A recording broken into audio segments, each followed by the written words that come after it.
ID हटाड़ दे जो रे कौन चालान नहीं मन रहा छे नीते फेर जहाँ भेलू हौसी चा बाजार में गखलाई दिस खुद का दम पे उभा उठो ने दूसरों का काय का वो करते खुद का चेहरा लगाओ ना नाना जीतेन देख ले जे हाय ये हम कंचन तो हेलो मित्रों, जय जोहार, जय आदिवासी। આપણે ખાસ પૂજા મંડળોની બારામાં આ તમે રોસ્ટ કરો ભાઈ, એ આપણી આદિવાસી સમાજની એક છોકરી છે, આદિવાસી સમાજની એક છોકરી છે। તમે એમ જાણતા હોય કે અમે એક છોકરીનો વિડીયો મતલબ રોસ્ટ કરી અને કંઈક ગલત બોલી અને કંઈક ગલત કમેન્ટ કરી અને અમે વિડીયો અપલોડ કરશું તો અમે ફેમસ થઈ જાઓ।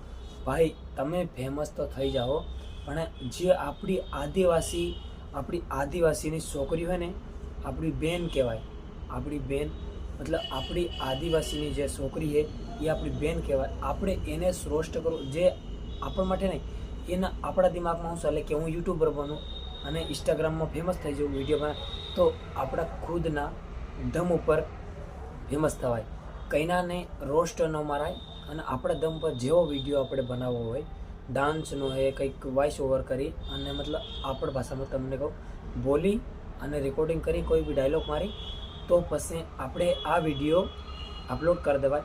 નકર કોઈ પૂજા મંડળે જીયા મુનિયાએ એને તમે રોસ્ટ કરી વિડીયો મૂકો અને તમારે ફેમસ થવું હોય ઇન્સ્ટાગ્રામમાં તો તમે ખુદના વિડીયો બનાવો। આ બાપ બિચારી મતલબ જે આપણી આદિવાસીની છોકરીઓ હોય એને રોસ્ટ ખોટા ના કરો। મારે તો એટલું જ કહેવું છે કે આપણી જે તમારી બેન હોય, મારી બેન હોય તો તમારી પોતાની બેનને કોક વિડીયો બનાવતી હોય અને આપણને ન આવડતું હોય, પઢી લીખી હોય, સ્કૂલમાં જતી હોય અને જો વિડીયો બનાવે સારી રીતે અને વાયરલ થઈ ગયા અને ફેમસ થઈ ગઈ, બધા એને જાણીતા થઈ ગયા, તો આપણે એને કંઈ ગલત કમેન્ટ કરીશું ને ગલત રોસ્ટ કરશે આપણને તો આપણને રહેવાશે? પહેલાં સમજો આ વાત, આપણને રહેવાશે? આપણી બેન બેટીઓને કોઈક એવી રીતે કરશે, આપણી છોકરી હોય તો આપણી છોકરી એવી રીતે વિડીયો બનાવશે ને કોઈક રોસ્ટ કરશે, આપણને રહેવાશે? પહેલાં લગભગ 1 મહિનો થયો જો મેં ઇન્સ્ટાગ્રામમાં હું ફોટોવાળો વિડીયો મૂકતો હતો, કેમ કે મારી બૈરી છે એની મારી બૈરીનો ફોટો અને આપણે કંઈક ये गोलू राजस्थान से उसका वीडियो में वोटिंग करके लगाता था इंस्टाग्राम में।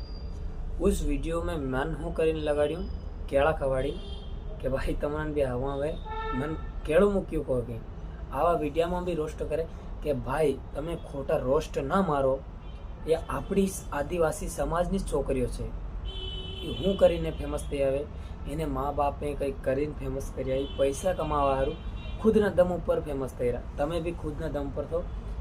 તો સાથીઓ મારે એટલું જ ખાલી કહેવું છે કે કોઈને રોસ્ટ ના કરો અને હરકી રીતે રહો અને હરકી રીતે ફેમસ થઈ જાઓ।